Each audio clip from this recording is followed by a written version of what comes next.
was identified as mentally retarded, put back from the 5th grade into the 4th grade, and stayed in that category until I got out of high school. I don't have any college training, but I met a high school teacher who one day changed my life. I was waiting on another student, and when he came in, he said to me, "Young man, go to the board and write what I'm about to tell you."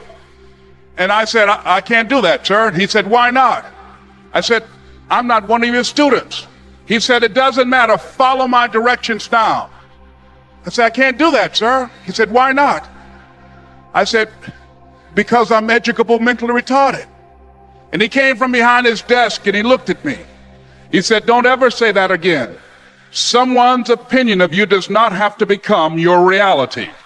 And as he talked, my heart began to beat fast. Tears began to run down my eyes, and I was in the back just listening to him, because the speech he was giving, that speech was for me. And he said, "Les Brown," he said, "if you want to do anything worthwhile in life, you've got to be hungry." I told Mr. Washington I wanted to become a disc jockey. And so I started working to develop myself. He said, "I want you to practice every day being a disc jockey." I said, "But I don't have any job now." He said, "It doesn't matter." He said that it's better to be prepared for an opportunity and not have one than to have an opportunity and not be prepared. And as I was working to develop myself, I applied for a job as a disc jockey, WMB, on Miami Beach. I went to a guy named Milton Butterball. I said, "How you doing, Mr. Butterball? I'd like to get a job as a disc jockey." He looked at me, he said, "Do you have any broadcast background?" I said, "No, sir, I don't." "Do you have any journalism background?" I said, "No, sir, I don't." He said, "We don't have any jobs available." I said, "Yes, sir." I went back to Mr. Washington and I told him. He said, "Don't take it personally." He said, "Most people are so negative, they will have to say no 7 times before they say yes." He said, "Go back again." So I went back again. I said, "How you doing, Mr. Butterball? My name is Les Brown." He said, "I know what your name is. What do you want?" I said, "I'd like to know whether or not you have any jobs as a disc jockey, sir." He said, "Didn't I just tell you yesterday we didn't have any jobs?" I said, "Yes, sir, but I know whether or not somebody got laid off or somebody was fired, sir." He said, "No one was laid off or fired. Now get on out of here." I came back the next day like I was seeing him for the first time. I said, "Hello, Mr. Butterball, how are you?" He looked at me with rage. He said, "Go get me some coffee." I said, "Yes, sir." And I went to get him some coffee. After a while, I would get their lunch and dinner, and I would go in the control rooms and take the disc jockeys their food, and I would not leave until they would ask me to leave. One Saturday afternoon, while I was at the radio station, a guy named Rock was drinking while he was on the air. I was the only one there, looking at him through the control room windows, walking back and forth, young, ready, and hungry. Pretty soon the phone rang, and it was the general manager. And I answered the phone. I said, "Hello?" He said, "Les, this is Mr. Klein." I said, "I know." He said, "Rock can't finish his program." I said, "I know." He said, "Would you call one of the other DJs in?" I said, "Yes, sir." I hung the phone up. I said, "Now he must think I'm crazy."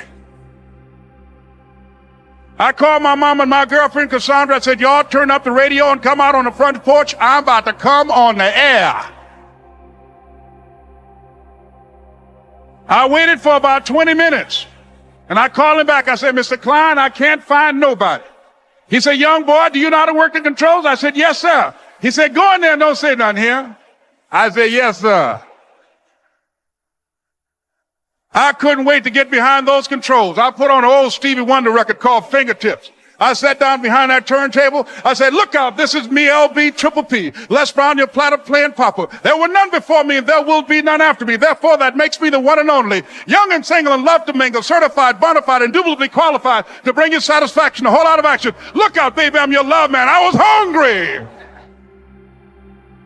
I was hungry. You got to be hungry.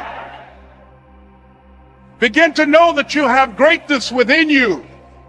And if just one of you here begin to envision yourselves as being blessed and highly favored to reach your goals, if just one of you capture the essence of what that means, that you have greatness within you and a responsibility to manifest that greatness, that you can make your parents proud, you can make your school proud, You can touch millions of people's lives, and the world will never be the same again because you came this way. It was hard, ladies and gentlemen, coming to speak to people. And I was facing financial difficulties in my own life. I was behind on my bills and my dreams, and I'm saying to them, you can live your dream. It was hard, ladies and gentlemen. It was very difficult to pick myself up each day believing that I could do it. There were times that I doubted myself. I used to ask myself, can I do this? And something said within me, you're the one. Don't give up on your dream. By continuing to push forward, by continuing to run toward my dream, that one day I would have my own talk show. It's a long shot, ladies and gentlemen, from Liberty City, an abandoned building on a floor, never knowing my mother or father. It's a long shot. Being here with you today in this dome in Atlanta, it's a long shot. No college training, labeled educable, mentally retarded, but I kept running toward my dream. Don't stop. Don't stop running toward your dream.